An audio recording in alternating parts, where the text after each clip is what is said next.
après ce match de Grenoble qui t'a un petit peu agacé, en tout cas il y a eu une grosseur qui t'a agacé. Cette semaine, comment t'as senti les gars? Est-ce que ça les a eux aussi agacés finalement sur le terrain? Oui, je pense que oui, ils en étaient conscients, mais leur réponse a été top. On a fait une très bonne semaine d'entraînement jusqu'à présent. Mardi après-midi, on a fait des séquences de jeu où tout le monde était connecté à 100%, ça allait très vite, il y avait de l'intensité, de la qualité, il y avait des buts, tout ce que l'on voulait avoir. Et donc voilà, j'aborde cette fin de semaine assez positif par rapport à l'envie de ce groupe, à l'envie des gars, à la concurrence aussi qui règne, mais bonne, saine entre les mecs. Donc voilà, je pense, bien réagi, même si c'est loin d'être une contre-performance de faire un match nul à Grenoble. C'est juste cet élément, le fait de ne pas avoir cadré de frappe qui nous a un peu questionné. Pourquoi ça s'était passé et comment on peut faire pour que on ne renouvelle pas l'expérience contre Laval et trouver les schémas qui vont fonctionner. Justement, en termes de concurrence, il y a longtemps, finalement, que tu n'avais pas eu un groupe aussi élargi, parce qu'il y a juste Gauthier qui reste à l'infirmerie, en tout cas en reprise. Oui. Euh, Comment tu vas la gérer, cette concurrence, sachant que voilà, tu es toujours premier. Défensivement, il n'y a pas grand-chose, je pense, à modifier, puisque voilà, tu prends très peu de buts, toujours. C'est surtout dans le secteur offensif qu'il va falloir injecter peut-être un peu du sang neuf ou des idées nouvelles. Le fait qu'on ait beaucoup de profils différents nous aide à avoir une palette très large de possibilités, plus que nous n'en avions auparavant. Et c'est très bien pour nous parce que ça nous permettra d'essayer de coller au mieux au scénario qu'on envisage sur le match de Laval. Ça nous permettra aussi de travailler au plus près du mérite, c'est-à-dire la semaine d'entraînement, les entraînements que vous avez produits peuvent déterminer votre position dans le 11 de départ ou non, même sur le banc maintenant, parce que même sur le banc, les places deviennent chères. Donc pour moi, c'est un exercice difficile pour moi et mon staff, mais c'est en même temps quelque chose de très très précieux.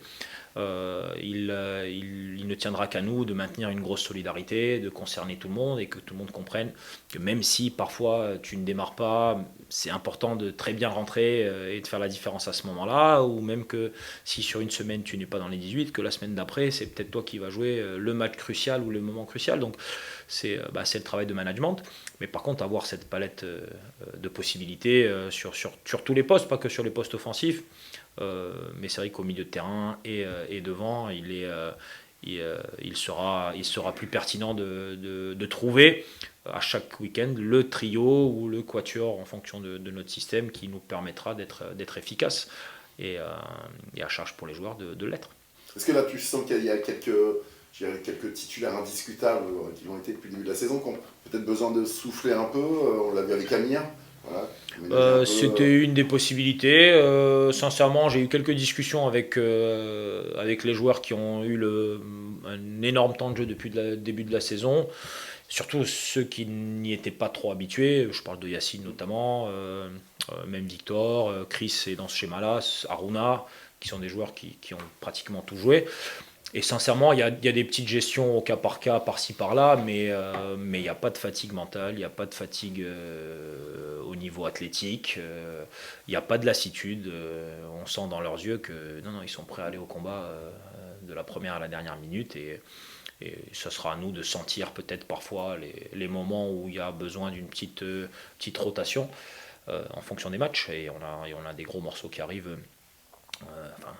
Chaque semaine est de toute façon capitale, mais il faudra qu'on soit précis sur ce micromanagement. Oui. Gagner justement, ça sera l'objectif samedi. À quel match on peut s'attendre face à Laval? Ces Lavallois, ils sont, sur ce que tu as vu ces dernières semaines, ces derniers mois, c'est une équipe plutôt joueuse à l'extérieur? C'est une équipe qui vient mettre le 1 un peu Non, plus devant le but? je les vois pas s'installer très bas et jouer le match dans leur moitié de terrain. Ils sont courageux, ils ont pas mal de joueurs de ballon qui arrivent à faire des connexions techniques. C'est une équipe qui a le potentiel aussi pour venir nous presser sur une partie du match. Ils ont un entraîneur fin stratège qui comprend bien les éléments tactiques, donc je m'attends à un match complexe avec potentiellement un plan de jeu qui sera pas facile de lire en amont, parce qu'ils sont capables de faire plusieurs choses. En tout cas, une équipe qui possède du danger, qui nous avait maltraité pendant quelques temps sur le match. Ouais, très sympa. C'était un de nos meilleurs matchs. Sur la deuxième mi-temps, c'était un de nos meilleurs matchs que nous avions réalisé, parce qu'il y a un espace qui s'est libéré. Voilà. Est-ce que ces espaces vont se libérer également tôt dans le match, plus tard? Il faudra qu'on soit extrêmement exigeant au niveau technique, au niveau des placements. Beaucoup plus de mouvements, d'attaque de la profondeur, de déstabilisation de leur ligne défensive. Mais ne pas oublier qu'ils sont capables d'enchaîner 5-6 passes en une touche de qualité, faire des renversements, centrer souvent. Voilà. Tous les attributs d'un match difficile.